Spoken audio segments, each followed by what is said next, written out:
Thank you, everyone, for joining today. I'm Erica DeVore, the Executive Director of the Kansas Recreation and Park Association. Most of you know me. I apologize for the delay. We're having some technical difficulties on our side. We normally had a slide up so you would know who all the presenters are because we wanted to just jump right in. But it was not sharing properly. And so you're just gonna have to see our faces here. So well, first I just want to thank everyone for joining on the call. Right now we have 45 people. And so I think it's a pretty good turnout for us for one of our calls. You are all muted. And so if you need anything, feel free to chat. I'll be watching that. And then what we'll do is we have a panel of speakers. We're just going to run through questions and they're going to answer. The first time a speaker answers a question, they will introduce themselves so you know who everybody is. So I think, oh, and then at the very end, if we do have time for questions, we will take those through the chat, but I'm not 100% sure we're going to have that because we do have a lot of good questions that people ask. So with that, I'd like to introduce Danielle, and she is from Wichita State University. Thank you. First, I want to thank you all for being a part of this call. This is a very timely and important conversation, and please know and understand several industries are having conversations rooted in the importance of diversity and inclusion. And what's most important for you all's area with KRPA is really showcasing that leadership and being able to be a part of this dialogue. So thank you for being a part of that. Parks and recreation are important to every community, from mental health to the economic standpoint. Many times these are the spaces that bring people to the communities that they choose. I love parks, I love our Recs department, and we have really proactive folks right here in the city of Wichita. So I want to thank Reggie for asking me to be part of this call and turn it over to him because he's going to actually share a little bit about what you all are already doing in the D&I work. So thank you for that. Reggie Davidson, go ahead. All right, thank you, Danielle. One of the things that we wanted to accomplish during the call as well is I approached the KRPA about looking at an opportunity to start a diversity and inclusion branch of the organization. One of the things that we thought was real vital with being able to show the leadership on the state level that this is something they're invested in, and the board agreed that something that they would like to see happen as well. So at the end of the call, we'd definitely like to share my contact information. And if you're interested in being involved in that, we want to see what steps we need to take to move forward with doing that. So we'll have some more information about what's all involved with that I'll be able to share with everyone as well. Thank you. All right, I think we got our slide up. Sorry about that. All right, we're gonna jump right into our questions. So we had 3 different categories, and so the first one we're gonna be talking about are topics within our profession itself. And so the first question is, why is a diversified staff valuable? Danielle, do you want to start us off? Yes. So having a diversified staff is very valuable. Many times we're working with vastly different types of people. And when we think of just the term diversity, that can mean a number of things. In this setting, though, we're really going to be talking more about race and ethnicity. And when you think about the communities that you're in, do your departments reflect what the community looks like? Are you able to really connect to the various communities that you're trying to serve? Representation can be very, very important. And so making sure that you have people that others can connect to, people that people can connect to from the community on your staff is very important. Maybe you need some Spanish speakers. Maybe you need someone that can speak Vietnamese, right? That's the important part of having a diversified staff. So people can feel and see the value that's actually put within. And then that really also helps to making sure that the material that you put out, your posters, your flyers, making sure that people are able to see a reflection of them and being able to utilize those services, being able to connect to the communities that you're serving is important. And that can be really hard, but understanding that it is important and a valuable piece to the work that you do and making sure that the areas that you serve are accessible is really why it's important to have a diversified staff. Derek? I think in terms of the service that you're able to offer over time, um, having different points of view and different cultures and those kinds of things are going to color how you create your programs, how you deliver your services. For instance, we have a pretty diverse staff in terms of male to female ratio. So those folks are in the room, and there's things that women, for instance, may intuitively know that or feel that I don't. So it kind of removes blind spots in terms of how we approach tackling problems, how we approach service delivery. I think ultimately you're going to deliver better programs when you have those different points of view and people are looking at things with different lenses. So, I think that's one thing. And, to piggyback on Danielle, when people come in and see folks that look like them, they're going to feel a little more comfortable that, that's a place that's welcoming. So that's definitely important as well. But I think in terms of how it's going to make you better, you're going to have those perspectives that will help you form programs, make decisions, mediate disputes, all those kinds of things, just front to back. So I think that's where, there's a lot of value. Thank you. Angela and Olivia? I'm sorry. Yeah, I agree with everybody. It's so important to be able to have multiple people's voices being heard, just to make sure that you're reaching the right people in your community. So yeah, it's definitely something to work on. Absolutely. I think the ideas and different skill sets that you get from a diverse group of people really brings others in, shows that you care. Okay, great. All right, the second question, what can we do personally to show that we care about and are accepting of culture and races? Reggie?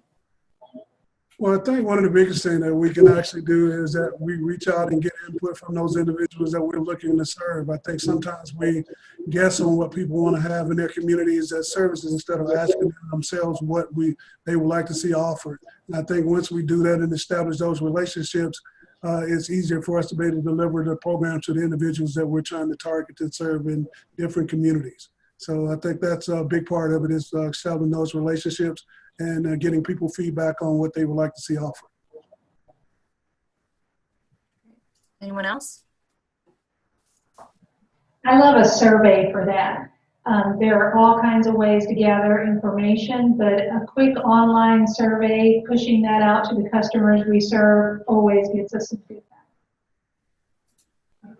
It's also important to really just do your own research and get to know the culture and the environment that you're serving. Understand the culture of your own organization. A lot of times places and spaces want to diversify, but are you prepared for that diversity? What pre-work have you done? While you may have diversity and inclusion in your mission and vision statement or a part of your values, what work are you already doing or what has been done within your organization to ensure you're prepared?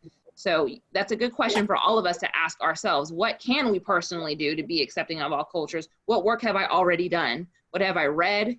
What am I watching? What am I listening to? What do my circles already look like? Great. So how can we recruit more applicants of diverse backgrounds and ethnicities?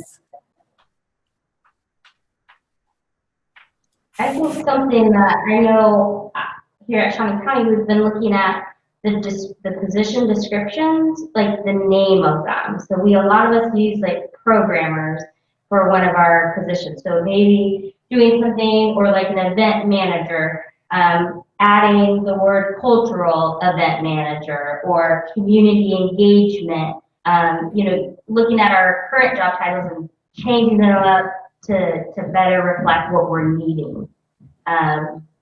That's something that I know we're trying to do here. I know that we also reach out to different organizations. Anyone can apply online, but do we reach out to organizations and let them know what positions we have available? So we're reaching out to churches, we're reaching out to different organizations within our community, Centers for Peace and Justice, and make sure they have our listservs as well, so that they know their positions available. I would add, do an audit of your application process. Do an audit, and this was said a moment ago, of your description. Is everything that's on the description and in the application process necessary to do the job? How many years of experience do you actually need to do a particular position in Parks and Rec? Are you asking drug testing for a pertinent reason? Does that have to be on there? Are you asking for criminal background for a pertinent reason? So ensuring that all of the options that you have out there are actually necessary to the job and to the person doing the job. And making sure you're looking for certain types of words and criteria, because sometimes a description could turn someone off, or someone will count themselves out because they see, oh, I need 80 years of experience for this. Is that needed? And so making sure that those are clearly printed out. Also, where are you recruiting? How you recruit is going to help you diversify the pool. It's important to start at the diversification of the pool. So maybe you're reaching out to historically Black colleges and universities. Maybe you're reaching out to minority serving institutions or Hispanic serving institutions. How much money, and I know this is a hard one, how much money is put into recruitment and where you're putting out the applications and those types of things. And so to get a diversified pool, you're gonna kind of have to put some money in that, particularly if you're located in Kansas, because we see the numbers. So where are you going and who are you partnering with to actually ensure that you're creating a pipeline of a diversified group of people to hire from? You know, and I think, you know, when I think back about our process, you know, I've literally almost defined opportunity out, because in our job descriptions, you know, typically, you know, those are college level, the professional positions that we hire for are college level positions. And we're asking for applicants in sports management or related fields. And I think frequently those are pretty homogenous, you know, at least in Kansas, homogenous populations, you know, and I think there's, you know, we've had some good experiences, and a few times we brought people from outside the recreation profession in. That doesn't necessarily, you know, I think most of our folks will tend to come from that. But if you kind of define your pool of candidates from places that are fairly homogenous, you're going to get that result. You know, and I've never really, you know, just talking, you know, with these folks the other day kind of has really made me reevaluate, you know, where I'm looking for candidates. Danielle, you know, I've talked about, you know, maybe you can point me to the way to some interns, or when we're hiring, you know, I may shoot her a resume or a job description, you know, and there may be folks that, you know, are outside of the traditional pools we're recruiting from that are great candidates that we're almost defining out of an opportunity. So I will probably take a real good look at that. I know one of the things that we've done as well is that we've always also looked for NRPA, and we post there. We also look at neighboring states to be able to put information out through their statewide organization. And the other thing is that good people know good people. So reach out to the people that you know and get referrals with people that may be interested in getting in, and recruit sometimes for what those individual personalities are. And then you can train them to do the job. If they have skill sets to be the soft skills, you can teach them the hard skills to be able to do the job that you're looking them to do. Okay, so although it has increased in years, I feel minorities are not well represented in Kansas Parks and Rec. Why is that? This is a complex question. Anyone want to take a stab at that? You know, I think certainly, you know, how I answered the previous question goes to that, is the places we're looking, there are not a ton of minority candidates. So we've got to expand our pool, you know, and take another look. And, you know, even thinking about my recruiting, do I really need, you know, a college graduate for a lot of these positions? Maybe, maybe not. Maybe there's folks that have a ton of good life experience, good job experience that, you know, we ought to be thinking about. So, you know, that's definitely an issue too. Obviously, the Derby community is fairly homogenous, but our wider district is not. So, you know, we really need to reach out to all parts of our district and be active there. I would add, and let me know if I'm talking too much. You're fine. I would add said that, it goes back to where you're recruiting and who knows and understands what positions are out there. Derek made a good point yesterday when we were on the call. You can get in front of young people, but do you want to wait 10 years to be able to cultivate that group of folks to get into the industry? So it's a both and. You do want to get into your high schools and your middle schools to let folks know, hey, Parks and Rec is a place to work at. I didn't know that growing up, that I could work at Parks and Recreation. So what are we doing on the front end to make sure that people know and understand that these are job opportunities? Are you partnering with universities to get that information out there? Who are you sending information to so people know, okay, oh, I can work for a city, or these are the things that I can do. The marketing piece is really important so folks even know that there are these types of positions out there. I agree. I think here in Shawnee County, we do a great job at the high school level, but we need to include the university level as well. There's a lot of people who might stick around if they had a summer job. And I think that's somewhere that we're looking to do better. I don't know if you all do high school internships, but that could be things too. Partnering with, there's Black student unions in high schools, there's Hispanic American Leadership Organization. So maybe partnering with the groups that already exist in high schools to create an internship opportunity. I think that's a great idea.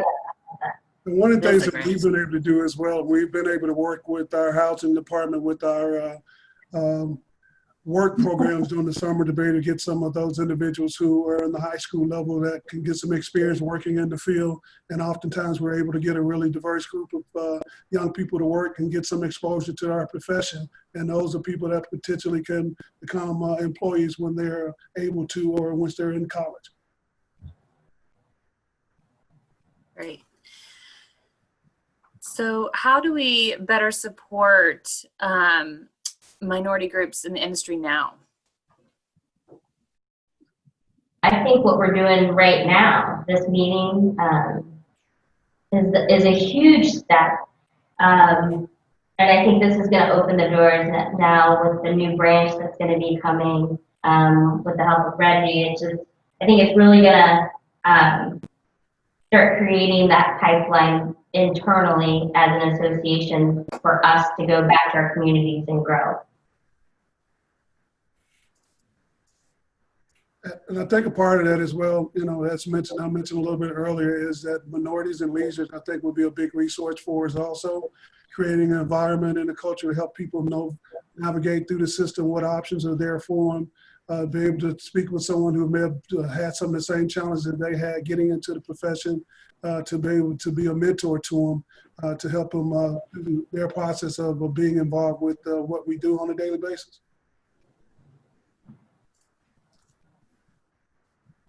Great.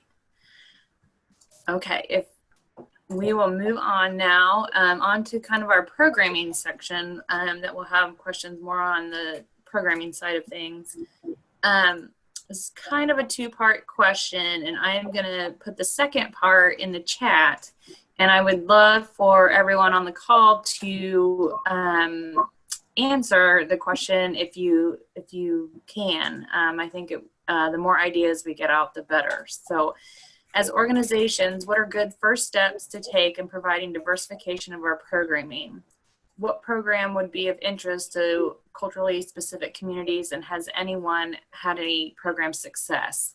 So I will put that last section in there into the chat.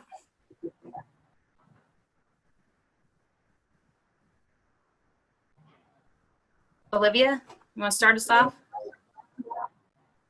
Yeah, I think the first step in providing good programming is looking at the trends of the culture that you're or the neighborhood that you're wanting to support, or the neighborhood you're programming for.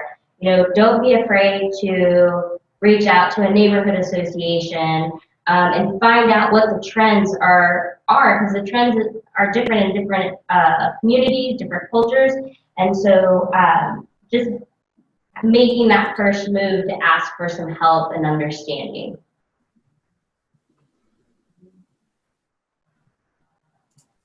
As far as programming for us, the single most powerful and I think valuable program we do is our after-school programs. We fully subsidize our school district had done those, and through cost cutting and tightening the belt was going to no longer do after school, which had a nutrition component, education, sports, social skills. We took those programs over in the Oaklawn area, which does have a significant diversity, and that has a lot of value to those working families that have some resources for the kids after school, safe places to be. So that is probably the single most valuable program I think we offer. And the other thing to think about, we've got upwards of 160 kids after school. That is a lot of, that's fish in a barrel in terms of delivering messages to them, opening eyes as far as what's available out there, talking to them about what they want, talking to their parents when they come to pick up those kids. So not only is it a great service to those kids, but they are a tremendous resource, to listen to ask questions, to interact with those families and see what works for them. And it's been a struggle otherwise for us to provide services to that community. And I think a lot of that may be in part, that we don't look like the folks that we serve out there, and we need to. So that's a big deal. Survey data is really important. So, and when you can get folks to take surveys and making sure those surveys are accessible, so even a good old pen and paper for folks sometimes, or if you're ready for those little QR barcodes, that helps too. But just find out what the general public does like, and then duplicate that for various communities. What I love about Wichita is the Open Streets program. That happened on Douglas, and it was amazing, and it brought everyone together, but then it was duplicated for Nomar, which is a predominantly Hispanic area and over by Evergreen. And so taking that same program and doing it and bringing it to the community and putting it right there on the street. So sometimes it's taking our programs to the communities we want to serve.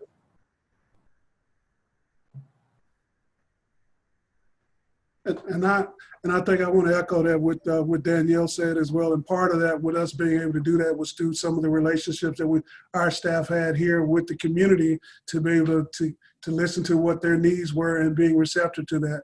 So I think that's part of what we have to do as well as a profession, is that make sure that along with those relationships that we build in the community, that once we get feedback, that we act on it. Because if people don't feel valued, if they give us information and they don't see any results from it.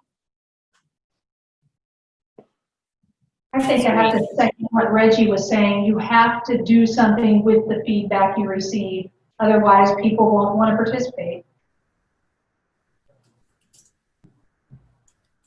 I think that's very true. Okay, what can individual staff do to promote and model positive examples of welcoming and caring for all?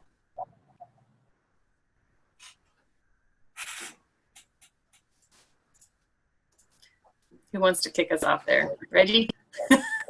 Well, I think it's important that we have to do our research on who the communities are that we're serving, and learning what those cultural norms are, so that we can be familiar with them to be able to provide a program and create an environment that make them feel that they're welcome. And once we do that, it opens up the door to be able to expand and learn and grow. We don't know everything, but once we show people that we're at least interested in learning, they're more receptive to come out and participate and be involved in what we offer. I would add, get to know your staff and get to know the community that you serve, and then you'll know those cultural norms. If you don't know people, then how do you know how to interact and be able to reach out to them? So just getting to know folks.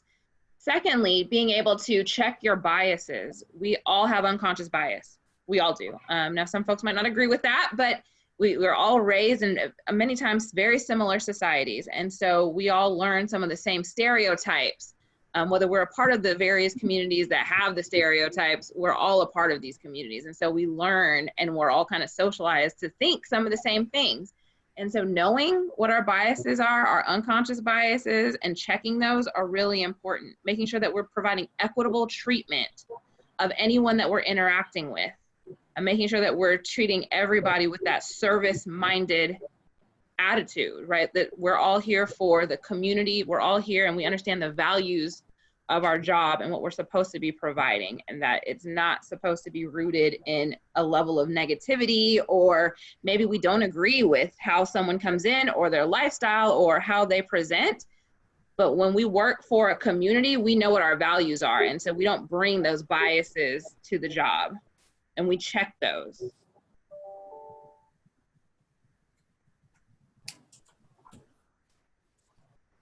I think that the training and the opportunity for it, especially with implicit bias, is key. We have to have the trainings out there and available for our staff and for the public. We can offer the training up in our centers and in the different environments that we have.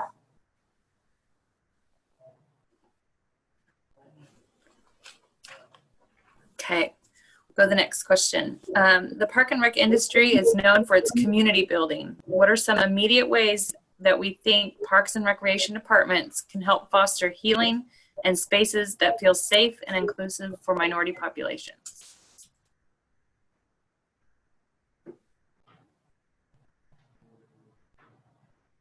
Something here in Shawnee County, we have the rec and roll van.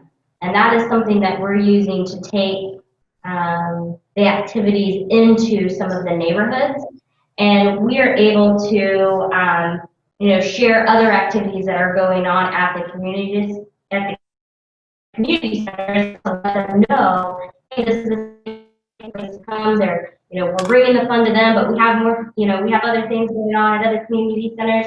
So I think making sure that to go out into the community and don't be afraid to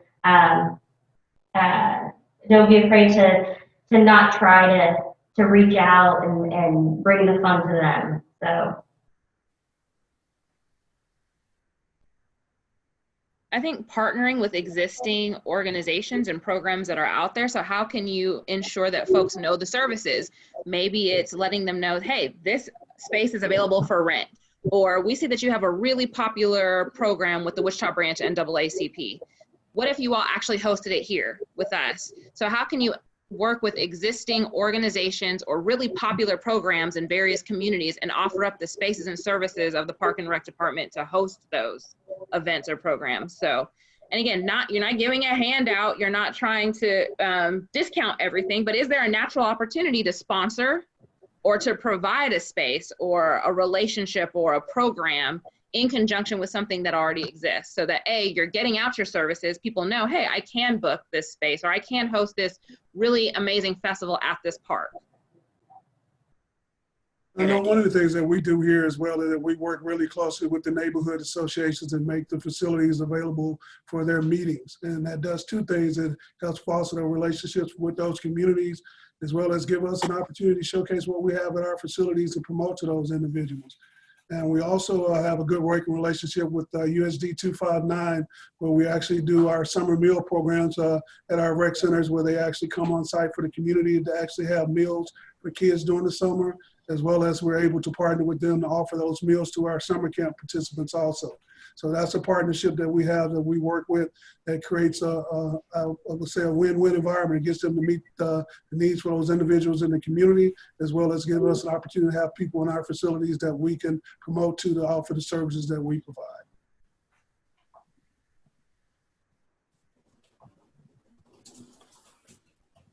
Okay, anybody else want to jump in on that one? Okay.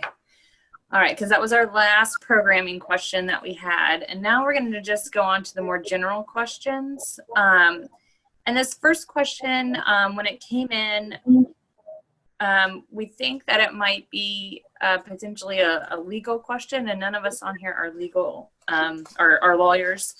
So I've asked Reggie and Derek to just kind of chime in on just their thoughts on this one. So can we put up posters or signs supporting the Black Lives Matter movement in our buildings or parks, make public announcements in response to the protests, or issue statements relating to solidarity for inclusion? Reggie, you want to go first, or you want me to go? You'll go first, Derek. Well, I guess that's a long question. I guess yes would be the answer, but I think it's more of a policy issue than a legal issue. And for our organization, we tend not to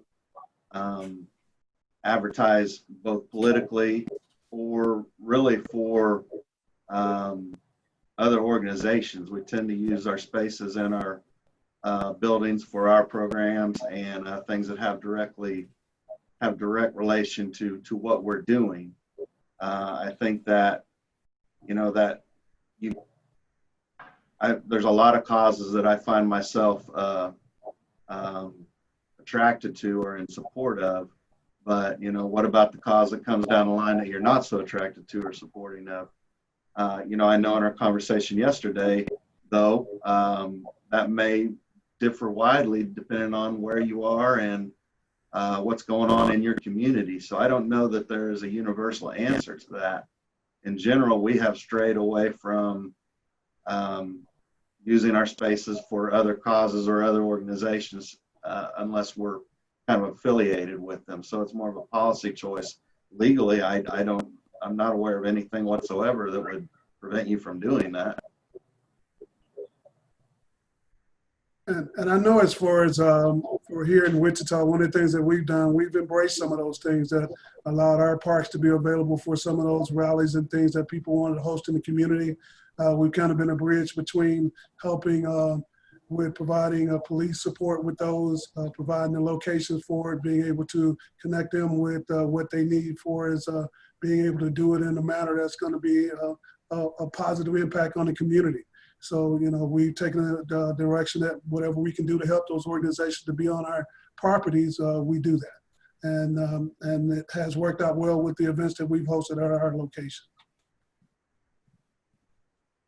Great. Okay, I'm going to roll down, since Reggie, you spoke a little bit on the protests in the parks. We're going to move down to that question. And how can departments best respond to protests happening in their parks or on their park and recreation property? And how do we harness the energy from the protests and see them as allies and not enemies?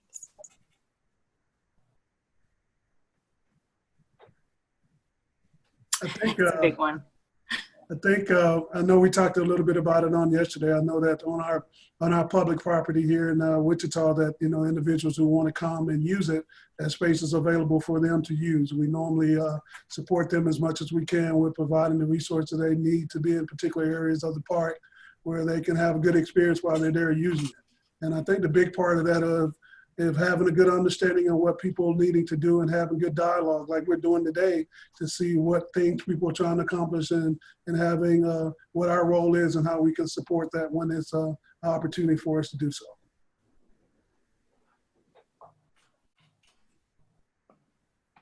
Derek?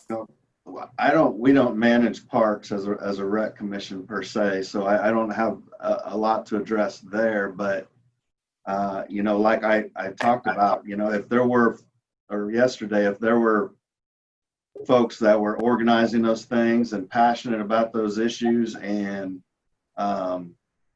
bringing folks together and those kinds of things, I'd hire them. And that seems kind of flip, but honestly, if you've got folks that have that kind of energy, bring them into your circle, invite them in, talk with them. But, we've always, if I see energy like that, in my community, I want to bring them in and maybe talk about doing some things more with them. So kind of embracing them. I kind of jokingly said, serve cookies, literally make them feel welcome, verbally by your behavior, communicating. I think that, in some of these protests we've seen across the country, there's a lot better energy when folks are working with those protests and dialoguing, rather than, this kind of attitude. So making folks feel heard and making folks feel respected, I think is also just paramount. If folks don't feel like you respect them, you've lost the game right off the bat. So whatever you can do there, I think, is important too. And I would just add, remember to be equitable, because what you do for one group, and if you set a precedent, the expectation is that you do it for all groups. And so while you might not agree with the protest or the signs that you choose to put up or don't put up, you also have to be understanding that if somebody sees it and you've done it for one, then another group's going to come out and say, well, we want to do it too. So just being mindful of all of that.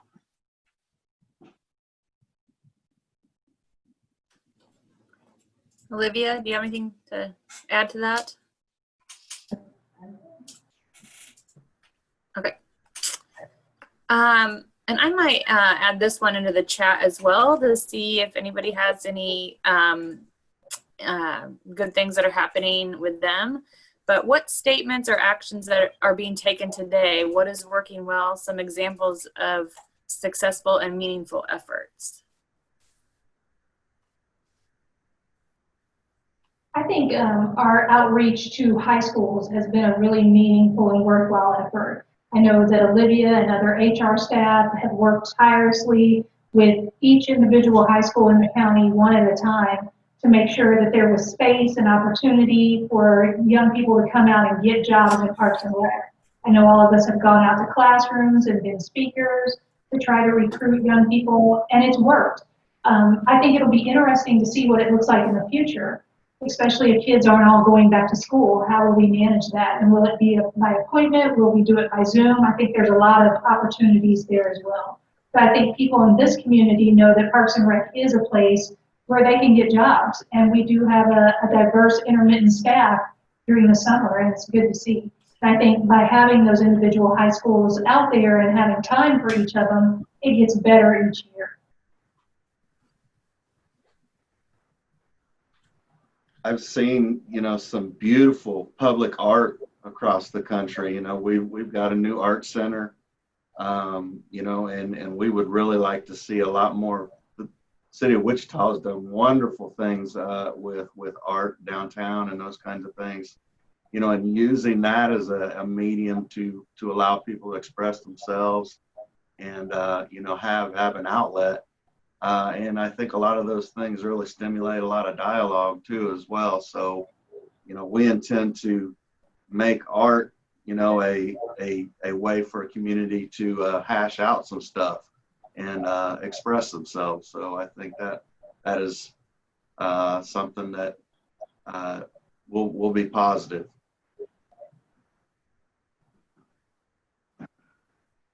I think we have a really good working relationship with WSU. Kind of evident with having Danielle on the call today as well. She does a lot with helping with a lot of the training on things that we have related to diversity and inclusion. And we also work a lot with the sports department there through some relationships we have there, and get an opportunity to get out and speak to some of those classes and kind of tell the story of what we do and how people can be involved. And I think through some of those conversations, relationships, it's helped us fill some of those needs that we have with recruiting and hiring some diverse people into some of the things that we do in the community also.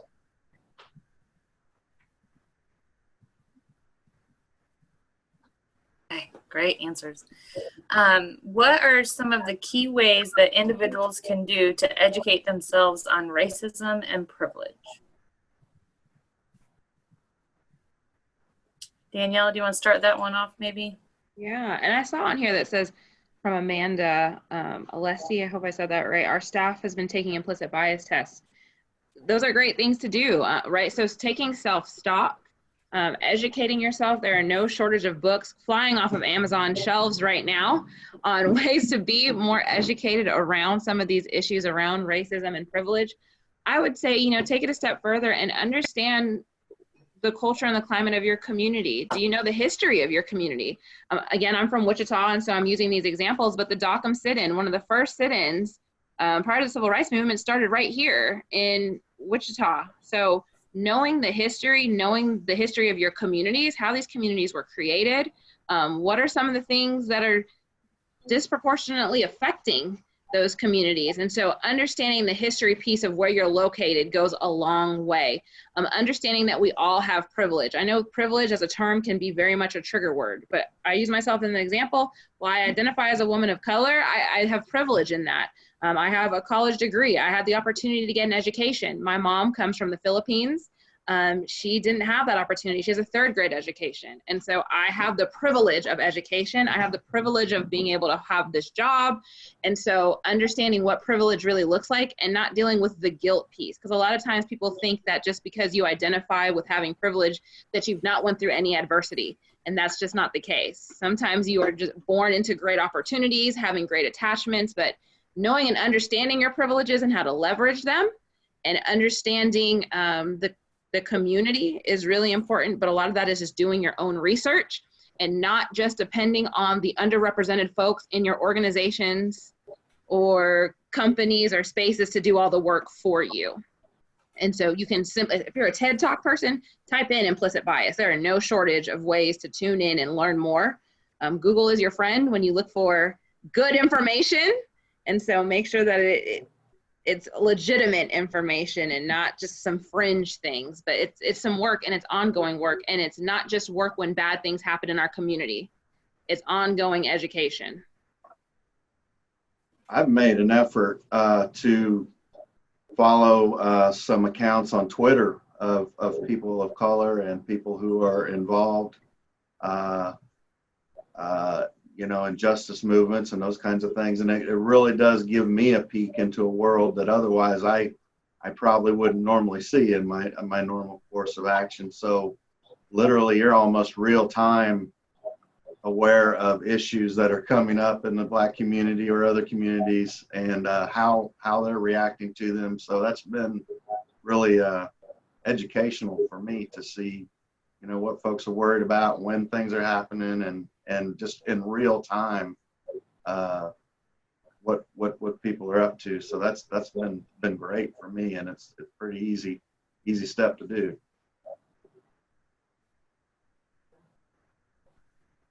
I know for me personally, one of the things, and I know Danielle mentioned some earlier as well, is sometimes the best teacher is life experiences. And I like to spend a lot of time with older adults and be able to learn from their experiences and hear some of the things that they went through, some of the diversity, some of the difficulty that they faced, and seeing that history doesn't repeat itself. So that way we can make sure that we share some of those experiences with people who come along behind us to be able to pave the road, to be able to get an opportunity to get some of those chances that we've had that they may not have had.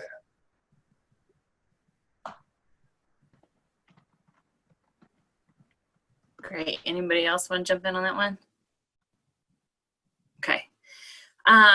Just two more things that we have, and then we may be able to take some questions through chat. So go ahead and if you have any, you can send them in chat right now. We might have a couple of minutes to take those. One comment that we had from the survey that we sent out was, I would be interested to see the stats on diversity within Parks and Recreation with regard to staffing and leadership positions in Kansas. We had a call, you've heard that a couple times with the speakers yesterday, and we don't, to my knowledge, we do not have any statistics on that. And so we kind of tossed around the idea of starting to ask just demographic questions, and we sent out our salary survey. So you may expect to see that, and we would hope that you guys would be able to fill those out as well. And so we can maybe start getting a baseline to see how we could answer that question for whoever sent that in. But the last question that we have today, I have asked all of the speakers to respond to. And then I will also put this one in the chat because I would love to hear from everyone, all the members as well. So how can an organization such as KRPA be more inclusive to people of color and create a more inclusive and diverse environment in recreation? So we'll just go down the line. Derek, do you want to start us off? My thoughts, we're seeing more of the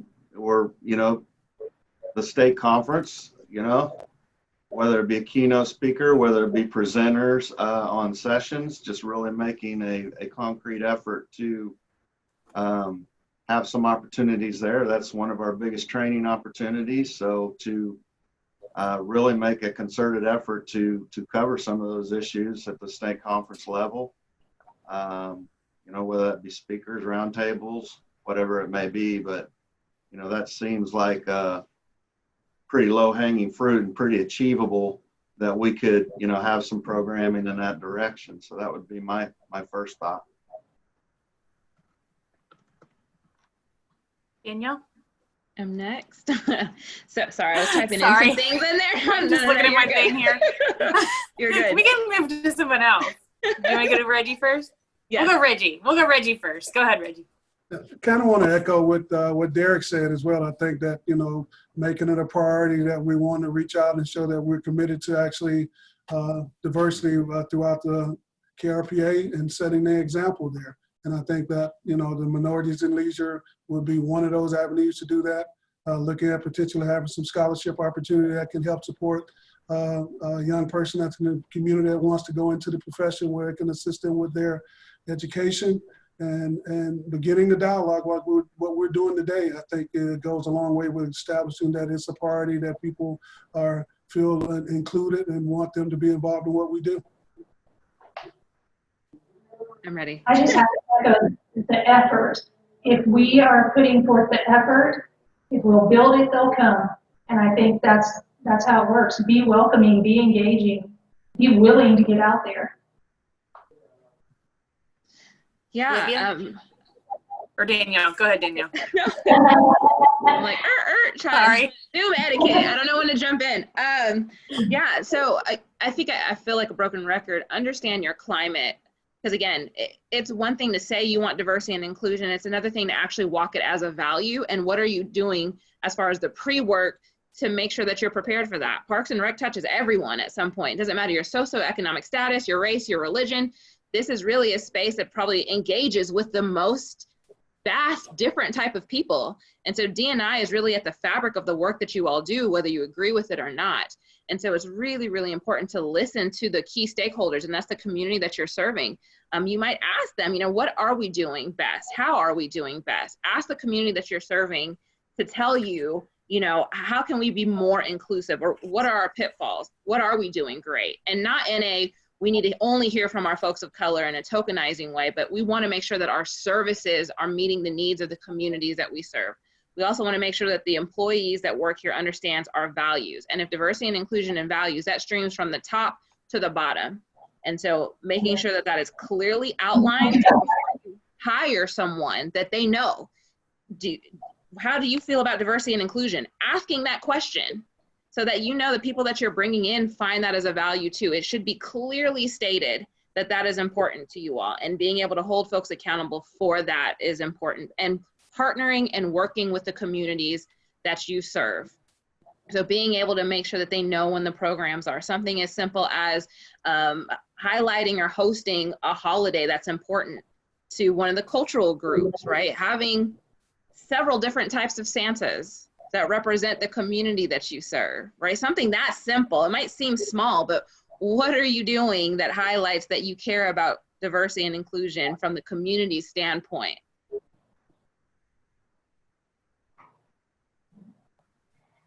I echo everything that all of the speakers have said, but I think from the comment from the top down, Angela and I were just discussing that here with Shawnee County and how important that is. And so by having this conversation, we're making good steps to get there.